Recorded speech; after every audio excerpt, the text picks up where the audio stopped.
हाँ जी स्टूडेंट्स, तो अभी तक हम स्ट्रेट लाइन में बहुत कुछ डिस्कस कर चुके हैं। अब आज हम स्ट्रेट लाइन को लास्ट टाइम डिस्कस कर रहे हैं और उसके बाद कल से हम नया टॉपिक स्टार्ट करेंगे, शाम का परिचय। क्लियर? तो देखिए क्वेश्चन क्या है कि उन रेखाओं के समीकरण ज्ञात करो जो बिंदु 4,5 से गुजरती हैं तथा इन दोनों रेखाओं से समान कोण बनाती हैं।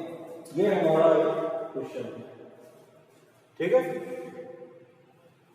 तो देखिए बेटा क्या करेंगे, उन रेखाओं के समीकरण ज्ञात करो जो बिंदु 4,5 से गुजरती हैं, यानी वो रेखाएं एक से ज्यादा है पहली बात तो, और जो 4,5 से गुजर रही है। ये मान लीजिए कोई रेखा है, ये रेखा है बिंदु 4,5 से गुजर रही है और किन्हीं दो अलग अलग रेखाओं से समान कोण बनाती है। जैसे ये मान लीजिए कोई रेखा है 3x = 4y + 7, इससे ये जो कोण बनाती है मान लीजिए वो थीटा है। इसी प्रकार ये दूसरी रेखा किसी अन्य रेखा 12x 5y = 12x + 6 के साथ भी ये थीटा कोण बनाती है। क्लियर है? ये दो रेखा है, ये रेखा हमारी L1 है, ये रेखा हमारी L2 है और ये दो अन्य रेखा है। तो रेखा L1 और 3x = 4y + 7 के बीच का कोण है थीटा, और रेखा L2 और 3x = 4y + 7 के बीच का कोण थीटा, और रेखा L1 और 5y = 12x + 6 के बीच का कोण भी है थीटा। क्लियर है? तो यानी दोनों इनके बीच का जो कोण है इस रेखा के और L1 के बीच का कोण वो थीटा है, इस रेखा के और L2 के बीच का कोण थीटा है। क्लियर है? तो इसी कंसेप्ट का हम यूज करते हैं। इन दोनों रेखाओं की, यानी ये वाली रेखा और ये, इन दोनों रेखाओं की स्लोप तो मुझे मालूम है, इस इक्वेशन की सहायता से मैं बहुत आसानी से निकाल सकता हूं। ठीक है? तो फिर हम बात करेंगे कि L1 और L2 की स्लोप क्या होगी, इसके लिए हम देखते हैं। तो देखिए सबसे पहले इनके स्लोप निकालेंगे। इनके भी चलिए मैं नाम रख सकता हूं, ये रेखा L3 है और यह रेखा मान लीजिए L4। रेखा L3 से 5y = 12x + 6, y बराबर हो गया 12/5x + 6/5। अतः रेखा L3 का जो स्लोप है वो कितना आ गया, y = mx + c। ये y = mx + c का रूप है। तो यहां से कह सकते हैं कि रेखा L3 की जो स्लोप है वो मान लीजिए आपका m3 है। ये कितना आ गया, 12/5। क्लियर? इसी प्रकार दूसरी रेखा की बात कर लेते हैं, रेखा L4। रेखा L4 है 3x = 4y + 7, या 4y बराबर आ गया 3x - 7, y = 3/4x - 7/4। अतः m4 = 3/4। रेखा L4 का स्लोप भी मुझे मालूम चल गया। अब बात करते हैं कि रेखा L1 और L2 के स्लोप क्या हो, इनको हम मान लेते हैं क्योंकि इनका तो हमें स्लोप, यदि इनका स्लोप मुझे मालूम चल गया तो रेखा L1 और L2 का समीकरण तो बहुत आसानी से निकल जाएगा। क्लियर? तो इनके स्लोप को फाइंड आउट करने के लिए स्लोप पहले कुछ अज्यूम कर लेते हैं। माना L1 का ढाल m1 और L2 का ढाल m2। क्लियर? L1 का ढाल m1 है और L2 का ढाल m2 है। अब यहां पे ध्यान दीजिए, यहां पे इस जो क्वेश्चन में दिया गया है उसके अनुसार रेखा L4 और L2 के बीच का कोण है थीटा। क्लियर? तो यहां से अब थोड़ा जगह कम है तो मैं थोड़ा लिख लेता हूं मेरे टाइम में। हमें क्या दे रखा है कि L1 ये L2 और L4, L2 तथा L4 के मध्य जो कोण है यही कोण आपका L1 तथा L3 के मध्य है। क्लियर? इन दोनों के मध्य का कोण समान है। तो अब हम बात करते हैं उस कोण की। तो L2 और L4 के बीच का कोण निकाल लेते हैं, और इसी तरह L1 और L3 के मध्य का कोण भी निकाल लेते हैं। क्लियर है? तो देखिए इसको मैं मिटा देता हूं। तो बात करते हैं कोण की। तो दो रेखाओं के मध्य का कोण किससे निकलता है? tan थीटा कोण से। तो हम जानते हैं कि tan थीटा बराबर, पहले हम बात करते हैं L1 और L4 के कोण के। L1 तथा L4 के मध्य का कोण, L1 तथा L4 के मध्य, L1 तथा L3 के मध्य का कोण।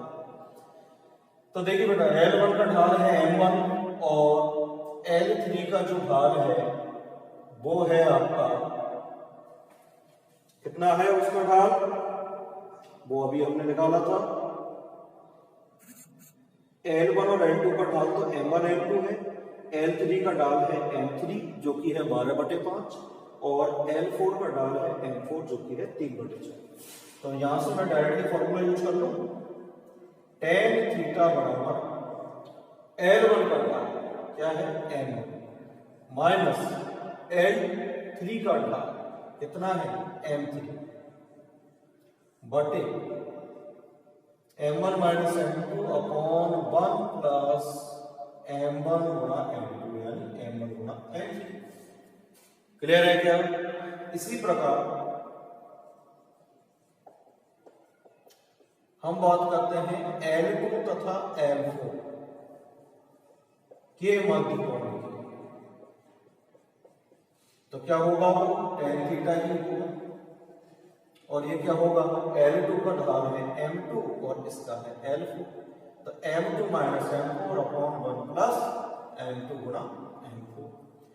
ये क्वेश्चन में दिया गया है कि दोनों समान कोण बनाती हैं, L1 L3 के मध्य का कोण और L2 L4 के मध्य का कोण समान है। तो ये भी tan थीटा होगा, ये भी tan थीटा होगा। क्लियर है? तो tan थीटा होगा तो इसको हम इक्वल कर लेते हैं। क्लियर है बात? तो इन दोनों को इक्वल कर लेते हैं, कर सकते हैं इक्वल, कोई प्रॉब्लम इसमें?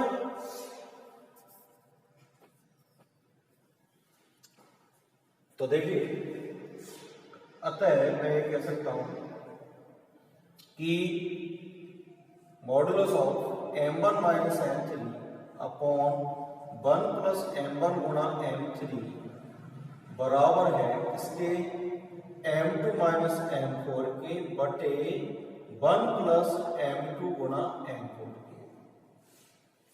क्लियर है कि बात? कोई प्रॉब्लम इसमें? आई थिंक क्लियर है। ठीक है, तो अब देखिए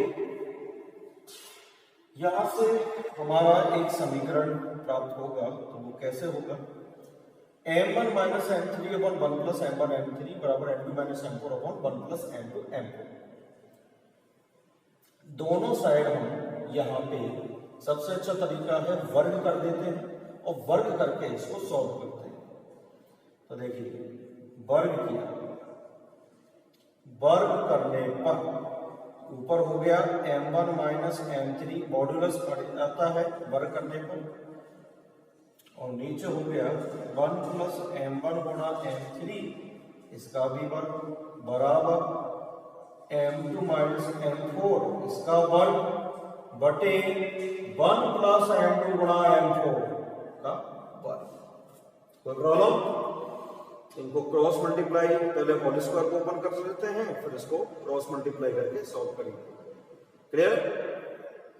अब यहां पे देखिए, मैंने L1 और L2 के लिए अलग अलग स्लोप लेके चला था। m1 और दूसरा m2। इसमें बोला है कि बिंदु 4,5 से गुजरती है वो रेखा। मैं मान के चलता हूं कि स्टार्टिंग में मान लीजिए वो एक ही रेखा है। यदि वो एक ही रेखा है तो उसका स्लोप हम कोई एक निश्चित मान के चल सकते हैं, मान लीजिए वो m है। ठीक है, तो देखिए m3 का मान याद रखिए 12/5, m4 का 3/4।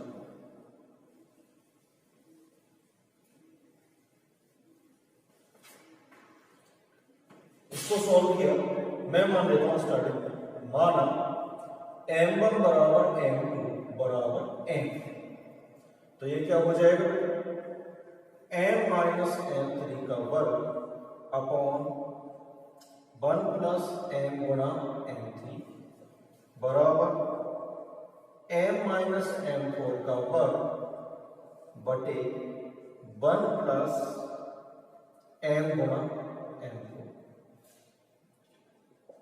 इसको क्रॉस मल्टीप्लाई किया होल स्क्वायर करके, तो पहले हम लिख लेते हैं m माइनस m3 का वर्ग गुणा 1 प्लस m इंटू m4 का वर्ग बराबर m माइनस m4 का वर्ग गुणा 1 प्लस m गुणा m3 का वर्ग। ले ये हमारा कुछ इस टाइप से कन्वर्ट हुआ। अब यहाँ पे m m3 वगैरह के रूप में सॉल्व करेंगे तो काफी वैसे रहेगा, कॉम्प्लिकेटेड रहेगा, परंतु यदि आप सॉल्व करना चाहें तो इसको डायरेक्टली वैल्यू रख के भी वैल्यू पुट करके भी इसको सॉल्व कर सकते हैं। अदरवाइज आप चाहें तो इसको बैकवर्ड ओपन कर लीजिए, उसके बाद सॉल्व कर लीजिए जैसा आप चाहें। मान लीजिए मैं इसका होल स्क्वायर ओपन कर लेता हूँ, ये हो गया m स्क्वायर माइनस का 2m गुणा m3 प्लस का m3 का वर्ग, और ये हो गया 1 प्लस m स्क्वायर m4 का वर्ग प्लस 2m गुणा m4 बराबर m स्क्वायर माइनस 2m गुणा m4 प्लस m4 का वर्ग। ये हो गया 1 प्लस m स्क्वायर m3 का वर्ग प्लस 2m गुणा m3। इन दोनों को आप मल्टीप्लाई करें तो ये हो गया m स्क्वायर प्लस m की घात 4 m4 की power 4 plus 2m³ into m4 minus का ये इससे मल्टीप्लाई हो गया 2m³ इंटू m4, फिर माइनस का ये हो जाएगा 2m, या फिर एक काम करो यहीं पे इसकी वैल्यू पुट कर दीजिए, थोड़ा सा आसान हो जाएगा, क्योंकि संख्याओं से सॉल्व करेंगे ना तो थोड़ा सा आसान पड़ेगा। तो देखिए क्या हो गया, ये हो गया m square minus 2m, m3 क्या थी, n3 का स्लोप, तो n3 का स्लोप हमने कितना दिया था, यहां से एक तो 3/4 था, एक हमारा 12/5, एक हमारा 12/5 था और एक हमारा 3/4 था, तो एक ये रख दिया बेटा मैंने 3/4 प्लस m3 का वर्ग, तो ये हो गया 9/16, ये 1 प्लस m स्क्वायर, एक हमारा है 12/5, तो ये हो गया हमारा 12/5 यानी 144/25 का होल स्क्वायर। काफी कॉम्प्लिकेटेड पड़ेगा, इसको थोड़ा सा देखिए और खुद से मैं सॉल्व करता हूँ, क्योंकि ऐसे यदि सॉल्व करेंगे तो बहुत ज्यादा टाइम होगा, कंज्यूम होगा। m माइनस m3 का वर्ग बराबर, हमने इसको ऐसे सॉल्व किया, यहां पे यदि वर्ग करके सॉल्व करेंगे तरीका तो ये अच्छा है, परंतु काफी ज्यादा कॉम्प्लिकेटेड है। तो मैं यहां पर एक काम करता हूं जिससे हमारा ज्यादा टाइम खराब नहीं हो, जल्दी सॉल्व हो जाए। यहां पे दो अलग अलग केस ले लेते हैं, एक प्लस के लिए एक माइनस के लिए, इससे काफी शॉर्ट हो जाएगा। देखिए तो ऐसा यदि हमने किया, ये तो हमने सिर्फ माना कि यदि m1 बराबर m2 बराबर m है तो क्या होगा, यहाँ पे ये हो जाएगा मॉड्यूलस में m minus m3 upon 1 plus m गुणा m3 बराबर ये हो गया आपका m माइनस m4 बटे 1 प्लस m गुणा m4। अब दो अलग अलग केस ले लेते हैं, प्लस और माइनस। m एक बार प्लस का केस लिया तो m minus m3 upon 1 plus m गुणा m3 बराबर m माइनस m4 बटे 1 प्लस m गुणा m4। ये हमने कर लिया है प्लस वैल्यू, ये प्लस वैल्यू है।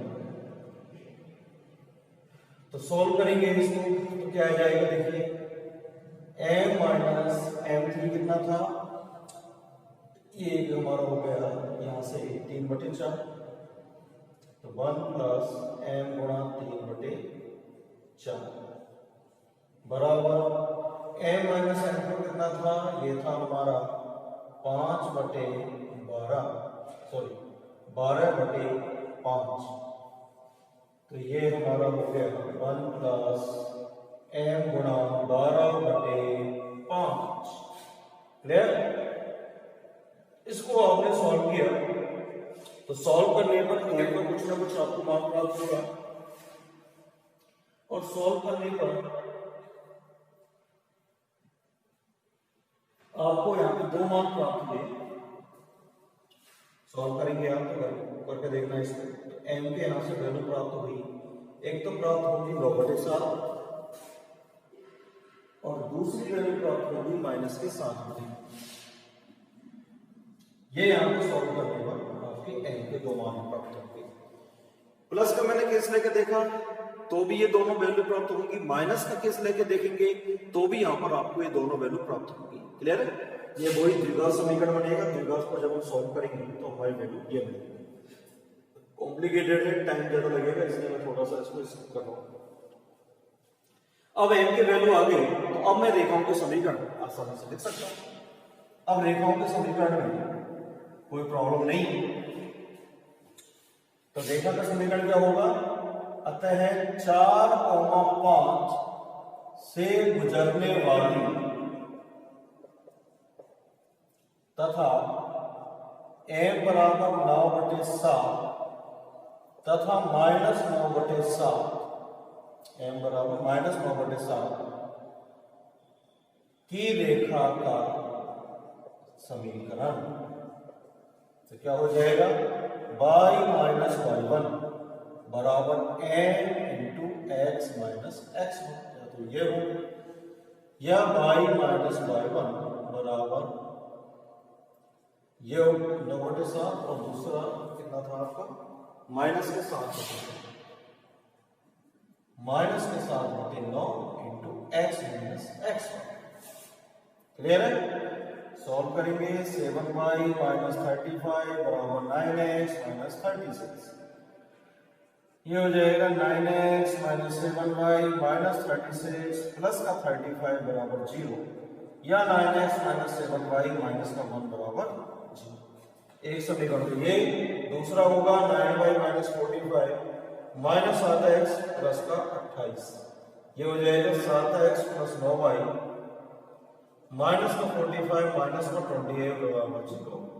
7x प्लस 9y माइनस का 73 बराबर 0। ये आपके दो अलग अलग समीकरण इस तरह से प्राप्त होंगे। क्लियर है? तो क्वेश्चन थोड़ा सा लॉजिकल था बट बहुत ही इंपॉर्टेंट क्वेश्चन था। कैलकुलेशन वाला पार्ट इसमें थोड़ा सा कॉम्प्लिकेटेड है, बाकी कंसेप्ट फिर भी सिंपल है। क्लियर? इसी प्रकार और क्वेश्चन देखते हैं।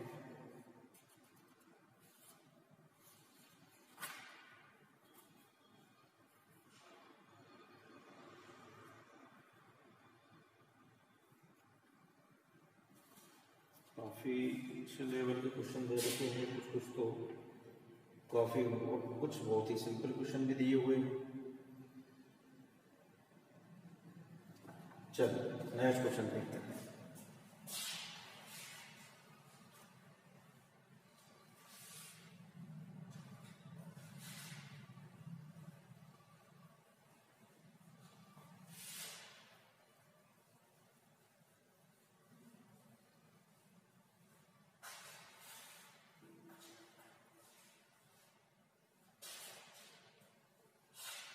नेक्स्ट क्वेश्चन है,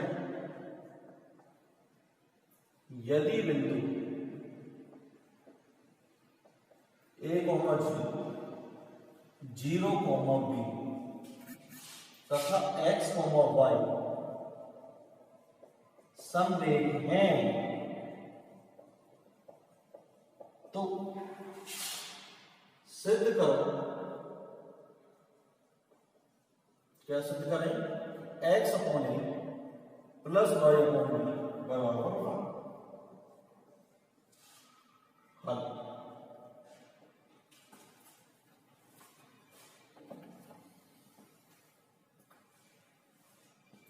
देखिए यदि बिंदु A comma zero, zero comma B और एक्स कोमा वाई समरेख हैं तो मुझे ये सिद्ध करना है।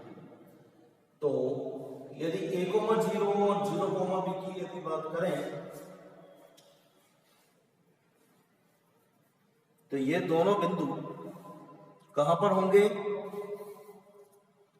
अक्षों पर स्थित होंगे दोनों के दोनों बिंदु, ठीक है। परंतु मुझे तो इसको सिद्ध करना है तो इसको डायरेक्टली मैं नहीं करूंगा। देखिए थोड़ा सा कैसे करते हैं। पहले हम बात करते हैं बिंदु ए कोमा जीरो तथा जीरो कोमा बी से गुजरने वाली रेखा,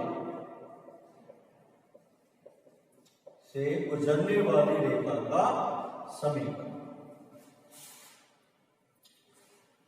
क्या होगा, दो बिंदुओं से गुजरने वाली रेखा समीकरण, ये x1 y1 मान लें, इसको x2 y2 मान लें, तो मैंने लिखा y माइनस y1 बराबर x1 y1 x2 y2, तो y2 minus y1 upon x2 minus x1 into x minus x1।